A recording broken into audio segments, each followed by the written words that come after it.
Pusat Penelitian Kelapa berlokasi di Desa Bandar Kuala, Galang, Deli Serdang, Sumatera Utara.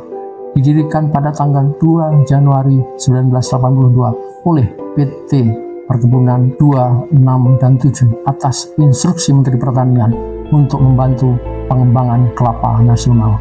Saat ini, sekali lagi, PT Perkebunan Nusantara membentuk unit penelitian kelapa dalam lingkup PT RPN untuk membantu mengembalikan kejayaan kelapa Indonesia. Kelapa bukan hanya sekedar simbol, tapi juga penopang ekonomi Indonesia dengan luas perkebunan mencapai 3,3 juta hektar dan sekitar 98% merupakan kebun rakyat yang menopang lebih dari 2 juta keluarga petani Indonesia. PT Riset Perkebunan Nusantara sebagai perusahaan riset yang selama ini melakukan riset dan pengembangan berbagai komoditas seperti kelapa sawit, karet, kopi, kakao, teh, dan kina, serta tebu, kini turun berperan aktif ini dalam berkontribusi dalam kegiatan riset dan pengembangan kelapa yang seperti halnya telah dilakukan sebenarnya pada awal tahun 1980 hingga tahun 90-an melalui Pusat Penelitian Kelapa Bandar Kuala. Persoalan kelapa Indonesia yang saat ini belum begitu berkembang secara ekonomi akan menjadi cepat berkembang kalau hilirisasi produk-produk kelapa dari daging buah, sabut, atau apapun kita kembangkan menjadi produk-produk bernilai tambah tinggi.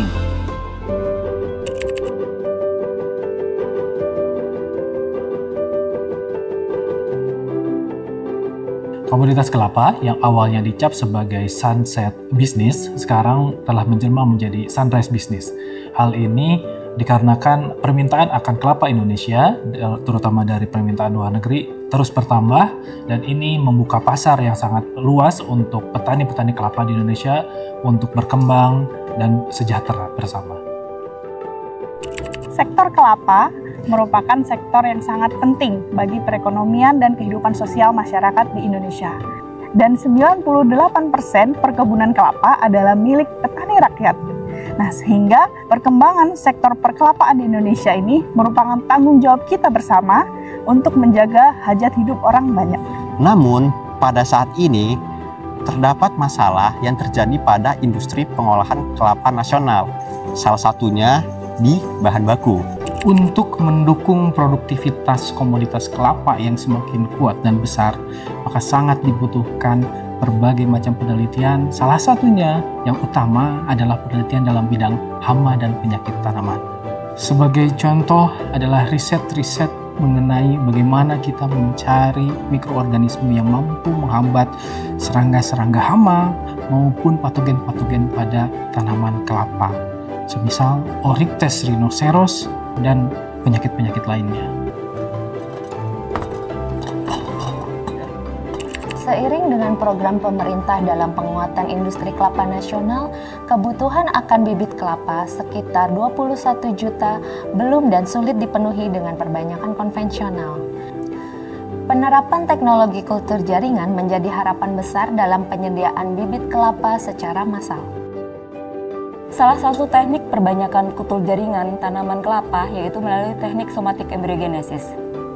Teknik ini menghasilkan tanaman yang klonal, massal, dan true to type dari berbagai jaringan dan organ dari tanaman kelapa. Keunggulan dari teknik ini adalah dihasilkannya multiplikasi yang tinggi sehingga dimungkinkan untuk scale up produksi bibit kelapa. Galtika Kelapa telah mengembangkan penelitian tentang kelapa, terutama dengan perakitan bibit unggul. Kita berdasarkan penelitian kelapa kopior, kita telah mengembangkan bibit kelapa dengan metode Embryoskew, dan ke depan kita akan mengembangkan kelapa sistem somatic embryogenesis. Ini adalah pembibitan kelapa kopior dengan sistem Embryoskew. Kita sudah punya koleksi kelapa-kelapa unggul, kita kultur embrionya, kita produksi di lab, dari mulai germinasi, peran tunas sampai planet, akrim, dan ini proses pembibitannya. Proses pembibitan kita mulai dari sungkup, kemudian dia sungkup besar, nursery sampai nursery satu. Dan ini adalah bibit kelapa yang unggul, dari genetik yang tidak unggul, prosesnya juga ketat sehingga akan dihasilkan benih-benih yang unggul.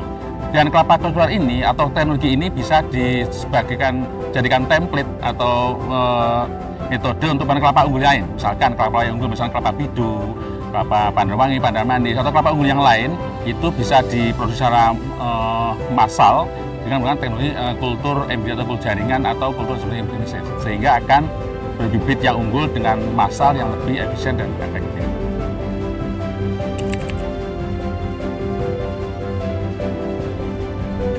PT Riset Perkebunan Nusantara juga memiliki kelompok penelitian kelapa yang salah satunya berfokus pada hilirisasi produk-produk kelapa, khususnya kelapa kopior. Selain itu, produk diversifikasi kopior yang juga telah dikembangkan diantaranya adalah es krim kopior rasa, minuman kopior rasa, kopior pouch, kopior frozen, dan juga kopior kaleng. Indonesia pernah menjadi nomor 1 tanaman kelapa di dunia. Oleh karena itu, untuk menjaga produktivitas sekaligus meningkatkan produktivitas kelapa, perlu hadir kelompok peneliti kelapa, Pusat Penelitian Kelapa Sawit, PT Riset Perkebunan Nusantara atau RPN. Dengan hadirnya kelompok peneliti kelapa di PT RPN, diharapkan hama dan penyakit yang bisa menurunkan produktivitas kelapa bisa ditangani dengan baik. Dengan demikian, dengan hadirnya kelompok peneliti kelapa PT RPN dapat membantu semua pekebun kelapa, termasuk petani kelapa, dalam menjaga produktivitas tanaman kelapanya yang tetap tinggi. PT Riset Perkebunan Nusantara, Kembalikan kejayaan kelapa Indonesia.